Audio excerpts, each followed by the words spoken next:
Bonjour tout le monde, je m'appelle Nicolas, j'ai 36 ans, donc je suis atteint du syndrome de Minor depuis bientôt, oh, depuis 2019, donc ça va faire, ça fait à peu près 4 ans. Alors, je l'ai su il y a 3-4 jours maintenant. Euh, le syndrome de Minor, pour ceux qui ne savent pas, c'est une déhiscence du canal semi-circulaire de l'oreille interne. Alors, je crois que c'est non loin de la cochlée, du vestibule, enfin voilà, toute la partie interne de l'oreille, la partie derrière l'oreille. Et voilà, j'ai décidé de faire une petite vidéo en voyant d'autres vidéos sur sur la chaîne du syndrome de Minor, je sais plus le nom, enfin bref, là où il y a d'autres témoignages, dont Fred, qui m'a, mine de rien, en postant des vidéos, m'a éclairé. Et du coup, ça m'a rassuré sur le diagnostic. Je me suis dit, bon, vu les symptômes qu'il avait, puisqu'il a été opéré, vu les symptômes qu'il avait, c'est fort probable que ce soit aussi mon cas. Eh bien, oui. Voilà, le scanner a révélé cela grâce à l'aide d'un ORL, le docteur Bremont à Lyon, qui m'a qui a diagnostiqué lui aussi soit le syndrome de Mineur, donc une déhiscence, soit, qu'est-ce qu'il m'a dit, euh, un sténose, une ou un sténose, je sais pas. Enfin voilà, il hésitait entre les deux et ben, c'était bien une déhiscence. Donc, alors, une déhiscence du canal semi-circulaire, c'est en fait une érosion. Euh, c'est Si vous voulez, au fond de l'oreille, on a trois zones qui forment des boucles comme ça où le son circule. Je vais essayer de vulgariser la chose. Et en fait, la partie la plus haute de la boucle, ben écoutez, moi, l'os est beaucoup plus fin que beaucoup d'autres, que la plupart des gens en fait. Et je sais pas trop la raison. Mais alors, c'est peut-être une malformation, ou alors, euh, ou alors la vie a fait que ben voilà, ça s'érode. Et du coup, en fait, si vous voulez, ça s'est percé. Ça a créé comme une fenêtre, une troisième fenêtre, on l'appelle. Et la partie la plus haute, en fait, maintenant, ben, depuis 4 ans, du coup, 3-4 ans, le son s'échappe dans ma boîte crânienne. C'est-à-dire que quand je parle un peu fort, et selon comment le son se dirige, euh, ça résonne. Et en fait, ce qui s'avère, c'est que ce qui est problématique, c'est que ben, j'entends tout le temps. C'est-à-dire du matin au soir, je fais que ça, d'entendre. Donc bah, ça crée des vertiges, des déséquilibres. euh, et au déplacement, c'est très pénible. Parce que quand je marche, évidemment, bah, je tape les talons au sol. Et ça fait comme bah, des chocs. Bom, bom, bom. Comme s'il y avait des mini tremblements de terre dans ma tête. Et c'est très particulier. Au début, je pensais vraiment que j'avais un gros problème de santé. Enfin, je pensais à des choses assez graves. Ne sachant pas du tout ce que j'avais, ben, et puis on voit pas quoi. C'est ça le problème, c'est que le médecin traitant, enfin tous les spécialistes que j'ai pu rencontrer étaient complètement stupéfaits de ma situation. Ils pensaient que j'avais un problème psychologique, neurologique, qu'il fallait que j'aille voir tel ou tel autre spécialiste. Enfin, c'était un peu la patate chaude en fait, si vous voulez. J'étais ballotté entre pas mal de praticiens, rhumatologues, podologue aussi. Je pensais que c'était dû à mes pieds puisque ça faisait tanguer ma tête. Du coup, bah voilà, on cherchait un petit peu. Enfin, c'était un petit peu n'importe quoi le chemin. C'était un véritable. Je me suis retrouvé dans un labyrinthe en fait, si vous voulez. J'étais perdu là au milieu avec des praticiens qui se renvoyaient la balle sans arrêt en disant bah non, il faut aller voir tel ou tel autre. Bref. Et j'ai vu un ORL. Le pire, c'est qu'il y a. C'était en 2021 où j'ai vu un ORL.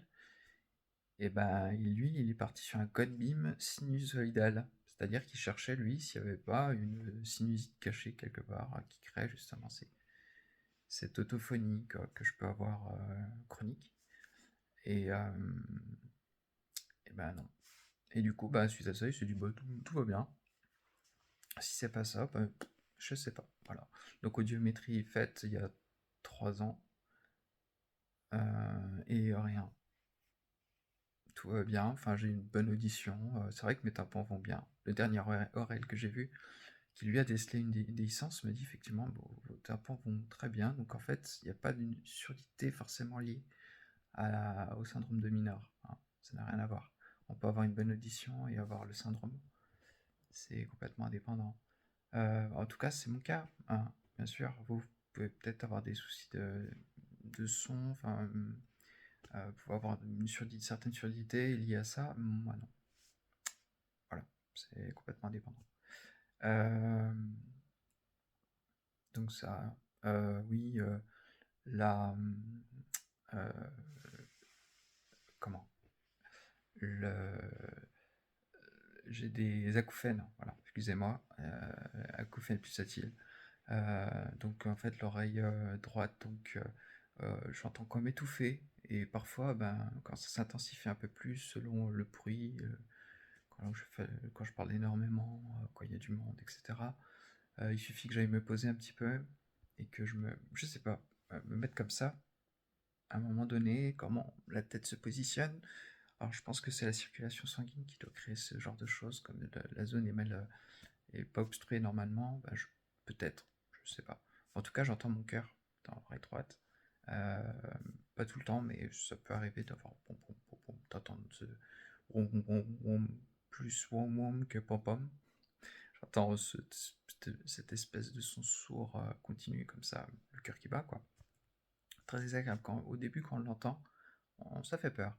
Ça fait peur parce qu'on se dit, ouais, il y a quelque chose de cardiaque, forcément, on fait le lien. On se dit, mon Dieu, je fais un truc grave, enfin, pourquoi j'entends mon cœur? Alors qu'avant, j'entendais pas dans cette posture. Ouais, ça fait flipper. Voilà. Euh, donc, autophonie, j'entends ma voix qui résonne. Les pas, cervicales également, enfin, les globes oculaires, quand je roule comme ça. Voilà, ça, j'entends comme un roulement, un rouage. Ça. Et puis, les cervicales. Ça fait comme un pareil, ça fait un roulement dans l'oreille. Donc le son en fait s'égare, il y a une anomalie, enfin la compréhension, euh, je sais pas, c'est des sons, des petits sons que normalement on n'entend pas, s'échappent dans cet espace-là, et c'est voilà, c'est pénible. Ça m'a fait peur. J'ai vraiment cru en plus pendant le Covid, donc c'était il y a 2 ans, c'était pénible parce que je pouvais pas aller voir les praticiens que je voulais voir. Et bon, au fond, de toute façon, j'étais perdu au niveau des praticiens. Donc, au final, c'est pas trop dû au Covid, hein. C'était surtout dû à l'investigation qui était confuse, hein. J'étais à des millénaires de savoir que j'avais un truc comme ça, syndrome de Minor. Déjà, je connaissais pas, alors déhiscence encore moins. Euh, c'est vraiment par hasard, hein. C'est l'ORL qui a mis le doigt dessus parce que sinon, je serais encore en train de chercher aujourd'hui. Donc là, j'habite à Lyon.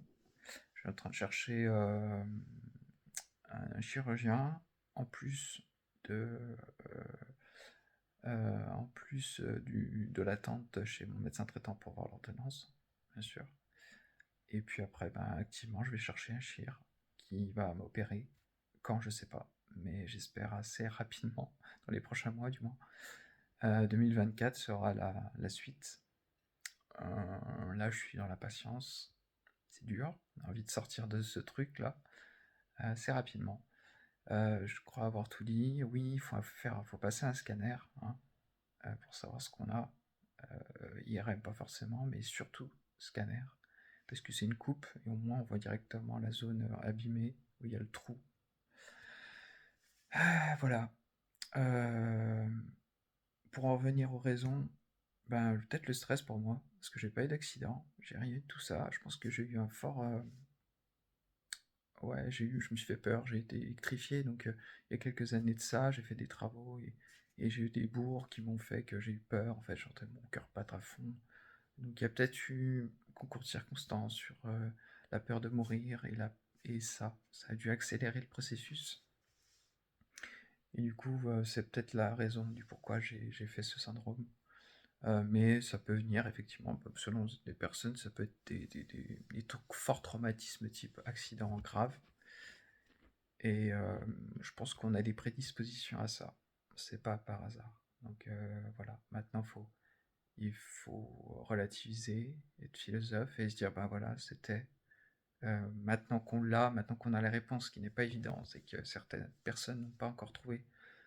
Et moi, ça fait 4 ans et mon Dieu, je suis heureux de savoir aujourd'hui, mais d'autres, ça fait 10, 15, 20 ans qu'ils cherchent et ils trouvent pas, quoi. Comme c'est une maladie rare et qu'en France, on est un peu à la masse avec ce syndrome qui est difficilement trouvable, ben voilà, il y a une errance qui se crée et moi j'y étais en tout cas.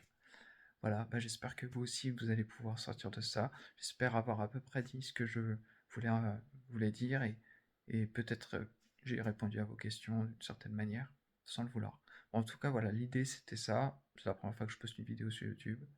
Ça fait 11 minutes. Voilà. Bon, bah écoutez, postez un commentaire si vous voulez me poser une question. Je sais pas pourquoi, mais sur les similitudes qu'on pourrait avoir. Et, euh, et voilà.